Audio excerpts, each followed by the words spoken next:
Komento netong si Tim Cone sa isang panayam matapos ang kanilang pagkatalo sa game number 2 kontra SMB. Yan na matapos mong i-like ang video na ito, mag-subscribe sa ating channel at pakidamay na rin ang ating opisyal na Facebook page.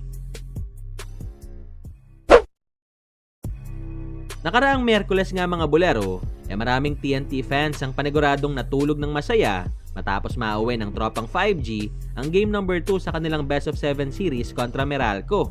After nga rin nilang maipanalo ang game 1 last Sunday. Kung saan ang ball game, pinangunahan ni Calvin Oftana matapos nung makapagtala ng 26 points, 7 rebounds at 4 na 3-pointers. You have to give credit to them. The way they played today, they were hitting every shot, they were on point. Their defense was bar none. Oftana was played like he is Calvin Oftana, the best forward right now. And then heading also played well. So hats off to Talk and Text. They outplayed us today in every quarter. More than anything, that's on me first. Now, looking at our guys, we should be able to play.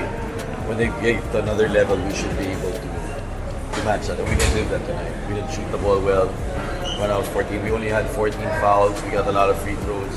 It's funny because we complain about the free throws. We got a lot of free throws, but our energy was not here whatsoever.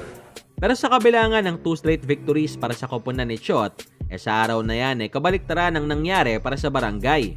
Matapos nga silang talunin ng SMB ng 9 na puntos, 93-84. Kaya naman sa isang panayam, di naiwasang matanong etong si Cone regarding sa pagkatalo.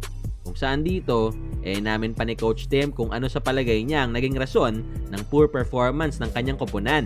That's something we'll just have to take a look at. You know, like I said, they're deep all the way through. Their bench comes out and they play. They got, you know, Rosales coming off the bench. You got Tank coming off the bench, and then they still have Troyano and Cruz. You know, we did a good job against them first game, but we didn't do it. Like you said, you know, we didn't do it well tonight, and we got to figure it out.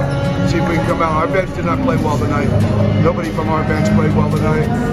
You know, that's kind of typical with benches. The guys coming off the bench, they'll be great one night and maybe not be there the second night.